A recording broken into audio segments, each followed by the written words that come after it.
Hello everybody. Today's review is going to be of Renfield, which I gave an 8 out of 10 to. Now, if you're not really familiar with who Renfield is, he is essentially Dracula's assistant. So, almost like an Igor type thing, but a little bit smarter and has a piece of Dracula's power.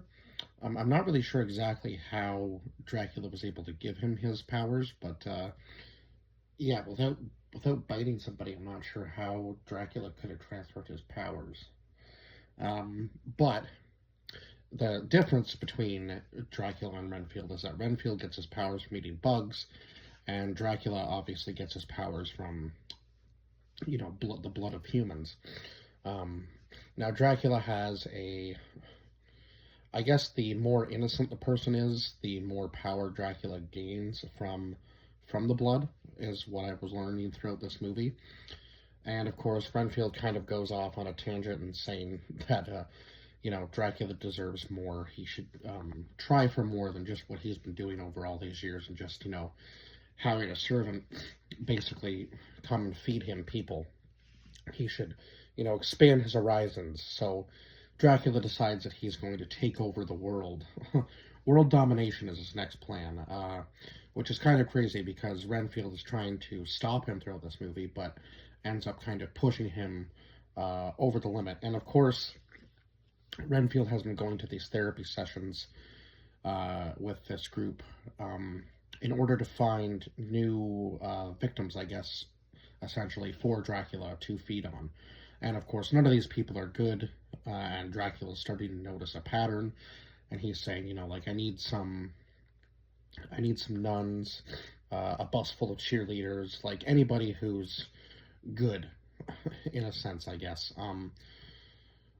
Yeah, I don't really know. Like, I guess more pure of heart, maybe, than anything. I guess that's how Dracula kind of gains his powers, which is interesting, because you would think that it wouldn't really matter how good or bad the person was. So that's kind of a new concept to me, I think.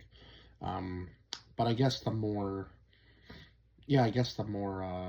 innocent they were, the more power he gained from their blood, which is interesting. Actually, kind of a totally different concept, and it was cool to see like the kind of different forms that Dracula could take in this movie. He could almost turn into like a smoke at one point, and then he was able to turn into like a group of bats, which, I mean, I think that was quite different from just being able, like the normal Dracula you see kind of just turn into a giant bat. Um, this time it was like a whole like school or a group or whatever you want to call it, of bats. So yeah, it was kind of interesting to see that concept too, and obviously how powerful he actually was, being able to persuade people into what he wanted them to do, and essentially just create more and more servants as he went along throughout the movie. Uh, and when he found out, like, who Renfield had been talking to, and of course he found out that it was somewhat part of the church, and then he goes, of course, this would be who would be putting these thoughts in your head that, you need to be this independent person and that I've been controlling you and so on and so forth. But Renfield definitely does take back his power by the end of the movie once he realizes that he's this codependent person, I guess. So, um, yeah, and then he absolutely destroys Dracula at the end of the movie. So that was kind of interesting to see. But I will say that Nicolas Cage, it really did show on screen like how much he wanted to be this character for a very long time. And this wasn't like a necessarily like super serious version of Dracula, but it was still a very good one. It's not like, like the Nosferatu type Dracula or like the Van Helsing type Dracula, but I mean, it was still a pretty menacing version of Dracula just for what it was. Now, I know obviously this movie's more necessarily kind of targeted towards his like servant Renfield, but also at the same time, obviously Dracula is a very big part of this movie. So we had Nicholas Hoult, who played Renfield, Nicolas Cage playing Dracula, Aquafina, who played Rebecca. Now, she was a cop, and when she first meets Renfield, she's trying to take down this whole criminal organization family known as the Lobos. And she tries to get this, who was it? Tedward Lobo, played by Ben Schwartz, on this traffic stop after he comes back from trying to put a hit on these guys that had stolen his drugs, and of course Renfield had intervened because it was the ex-boyfriend of one of the people at the meeting, and he figured that if he could get to them and feed them to Dracula, that that would be doing some sort of I guess essentially he was trying to find the bad people, right? And then he didn't feel nearly as bad about what he was doing himself when feeding people to Dracula, because it seemed like a common theme throughout the movie that Dracula would get full power, then of course the good guys would try to come in and stop him and try to, essentially, try to get Renfield on their side, and of course Dracula would persuade him back into, the whole, they're just going to take you as well once I'm gone, like you'll be next on their list sort of thing, which I think potentially could happen, right? Like it could be a thing that does happen for Renfield, so it kind of is interesting that Dracula was obviously taking advantage of him, but also at the same time, like Renfield does have powers too, maybe not quite as much as Dracula, but he still does have certain powers. So I mean, is he a threat to to these guys that are coming to kill Dracula as well? It's kind of an interesting concept to think about. And of course, Dracula is always persuasive and ends up getting his way with Renfield and then almost dying from the sunlight. So then Renfield obviously has to nurse him back into health. And I will say that whole like transition from when Dracula was at full power back to being weak again, and then getting back to full power once more, the makeup effects throughout that entire like transformation was absolutely insanely well done. So kudos to the makeup crew for that, because they really did make him look like he was like dead almost, and then slowly when he was coming back to life, it almost looked like he was still rotting away in a sense. So then we had Shanra as Ag Ag Ag Ag oh, Agdashlu playing Bella Franca Lobo. Oh my god, try to say those names 10 times fast.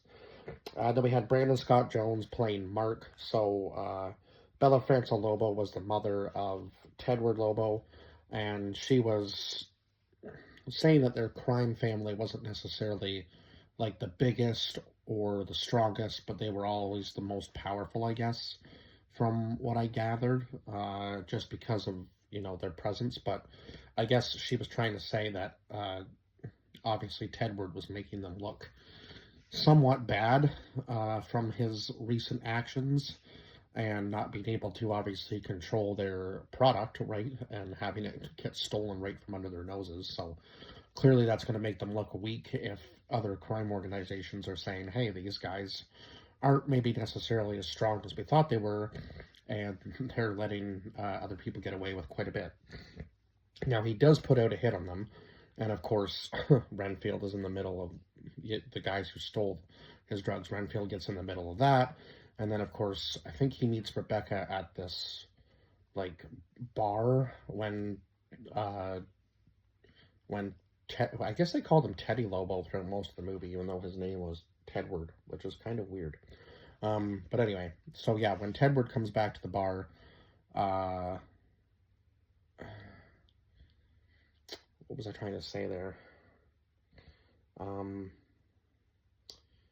He kind of like rubs in their face that it was somehow him that killed Rebecca's father, which we both know isn't, well, we pretty much figure isn't true, that wasn't really him, it was one of his guys, right? Because he doesn't really seem like the type to do most of the killing. Like, he kind of plays the bad guy role, but really isn't that bad of a guy. And it kind of shows when he first meets Dracula, when they're going to hunt down Renfield, and then of course Dracula doesn't know where Renfield is.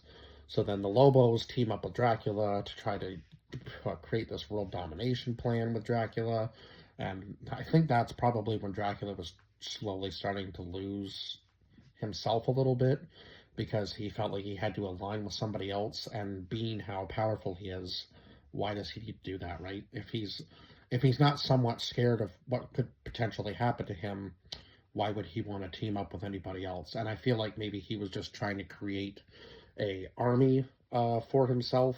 I guess in a sense he did almost, because obviously the ending battle scene was pretty intense right up until the part where they kill him in the end. So yeah, and there was some like horror elements to this movie, but I wouldn't say anything like of it was like over the top, and there were no like really big jump scares in the movie. Of course, I think the first time I watched this, there were a few parts that kind of made me jump that you weren't really expecting, but I wouldn't really say they were like super intense jump scares or anything in this movie. So, yeah, if you're worried about that going into this, there wasn't really anything I found that was too jump scary, I guess is the best way to put it.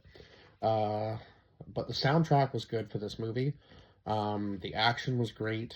The gore was like Quentin Tarantino levels of gore. I it might have even topped that, to be honest. Throughout the movie, just the action scenes, they had a huge amount of blood in them.